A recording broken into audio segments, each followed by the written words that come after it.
바다와 바람, 수많은 섬과 해양 생물로 이루어진 찬란한 태양 아래 바다의 도시 태안. 드넓은 푸른빛 바다가 우리들의 마음을 감쌉니다.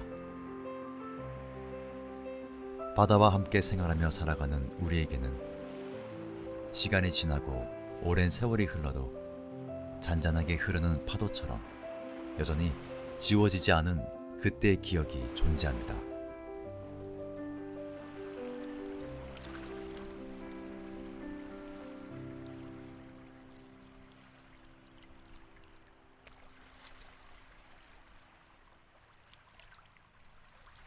서해안의 아름다운 바다. 그 전경을 보러 오는 사람도 있는 반면 온몸으로 바다를 느끼고 체험하는 사람도 있는데요. 오늘 이곳에는 스쿠버 다이버들이 찾아왔습니다. 이들에게 바다는 활력이며 선장에겐 삶의 터전과 같은 존재입니다.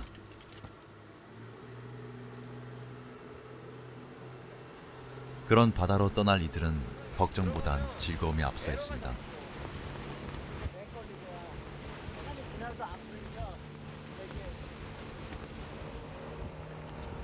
분주하게 장비를 챙기며 하나 둘씩 준비를 마치고 드넓은 바닷속으로 들어갑니다.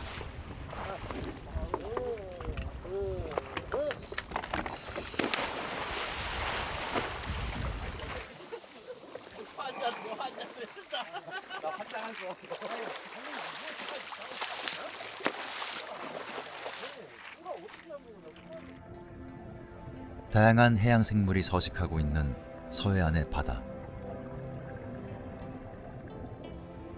광어, 메퉁이, 두줄 망두기, 쭈꾸미 등 다양한 생물들이 자연 속에 살아 숨쉽니다. 이런 아름다운 생태계에도 돌아오지 못할 뻔한 재앙이 찾아왔습니다. 자원은 고갈됐지. 그때보다 많이. 그때는 생을 전부 다 포기했었어. 왜냐면 기름이 많이 들어와서 이쪽에서 쭉 조류라는 것은 조류가 그 시계 반대 방향으로 흘려 이렇게 흘러다 보니까 기름이 싹 돌잖아 이렇게. 근데 여기 지금은 이제 많이 없어졌어. 옛날에는 막 바위에도 시커멓게 묻었었는데 이제 다 없어졌어 이제. 지금.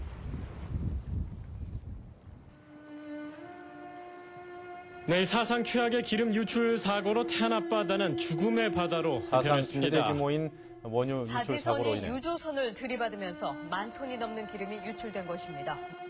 2007년 12월 7일 태안 앞바다에 정박해 있던 유조선 헤비스트 피리트와 해상 크레인 삼성 1호가 충돌하면서 유조선 탱크에 있던 12,547킬로리터의 원유가 태안 해역으로 유출되었습니다. 사건 당시 주민들은 무엇을 보았을까요? 이쪽까지 쾌쾌한 냄새가 났었어요. 시내까지. 여기까지. 그래갖고 이게 무슨 냄새지 했는데 바로 방송에 터지더라고요. 시커먼 기름 그 파도라고 해야 되나? 그런 것들이 막 밀려오는데 그때는 뭐 이게 진짜로 기름인지 뭔지 처음 보다 보니까 그거를 모르겠더라고. 하루아침에 주민들로부터 바다를 빼앗아간 어처구니 없는 상황. 푸르던 태안 바다와 생물들은 완전히 원유로 뒤덮였습니다. 동시에 주민들의 마음까지 검게 물들어 버렸는데요. 글쎄 한마디에서 하나의 재앙이죠, 재앙.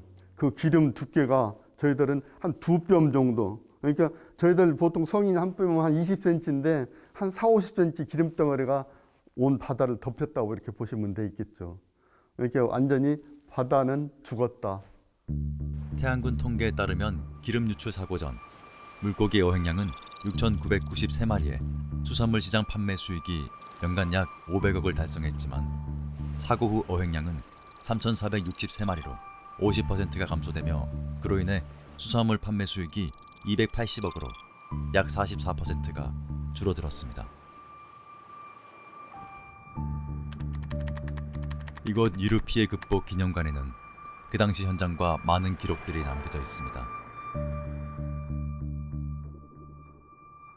파도처럼 온 서해안의 재앙. 악몽과 같았던 그때의 기억. 어떻게 극복이 가능했던 걸까요?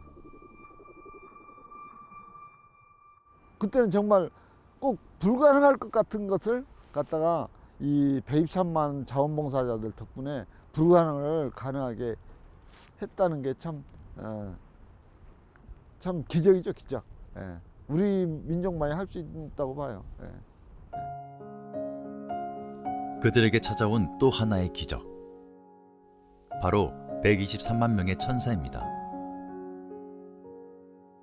모두가 한마음으로 기름을 닦아낸 결과로 복구하는 데만 20-30년이 걸릴 거라 예상하던 전문가들의 말을 뒤엎고 서해안은 2년 만에 원래의 모습으로 돌아오게 되었습니다.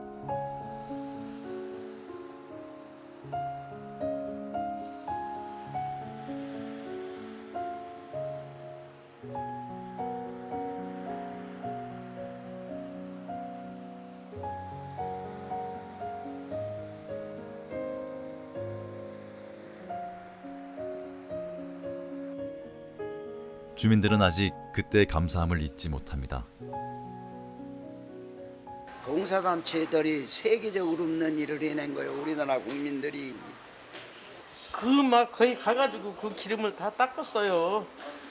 그래가지고선 그냥 울면서 막 그랬더니 이렇게 좋은 세상에 돌아왔어요.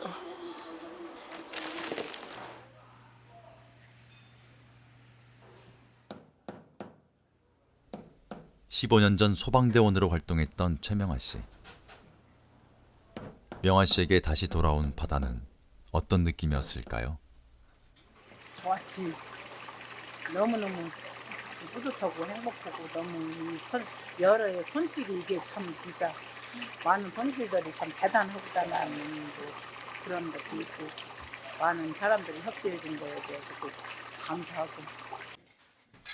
이런 명아 씨에게도 감사한 마음과 동시에 아직까지 남아있는 아픔이 있습니다. 돌아오지 않은 건? 뭐 그때 어려웠던 거가 아직까지는 이게 회복을 지금까지 하고 있는 거고 또 그 말은 안 하고 싶은데 나의 같이 남편이 되셨던 분이 안 계시잖아요. 일단은 그분이 떠나셨잖아요. 기름 유출을 인해서.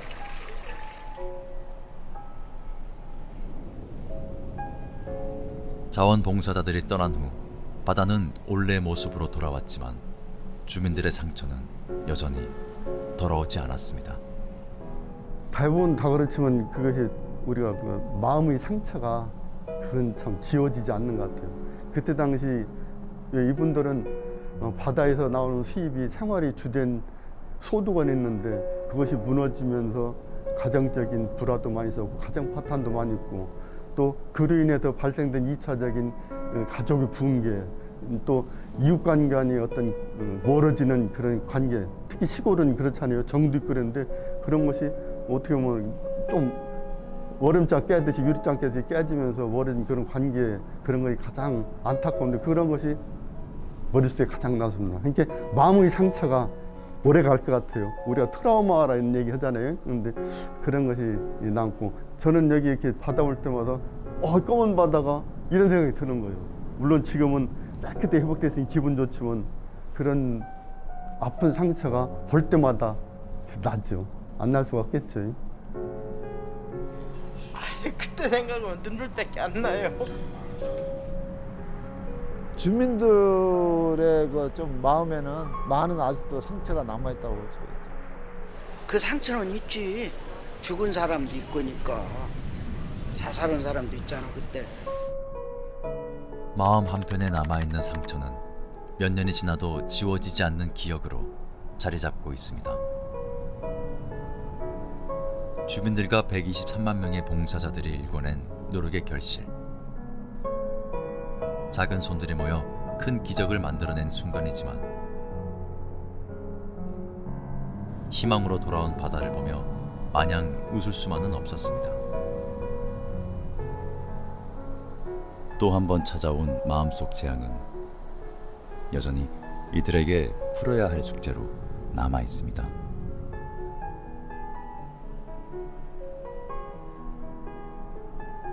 희생과 노력. 그것만으로 해결할 수 없는 주민들의 시린 가슴은 잔잔한 파도처럼 지속됩니다.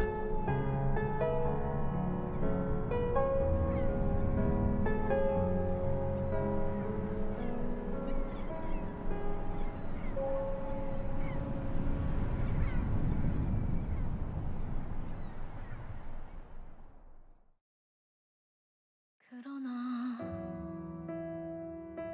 시간이 지나도 아물지 않는 일들이 있지. 내가 날 온전히 사랑하지 못해서 맘이 가난한 밤이야. 거울 속에 마주친 얼굴이 어색해서 습관처럼 조용히 눈을 감아. 밤이 되면 서둘러 내일로 가고 싶어. 수많은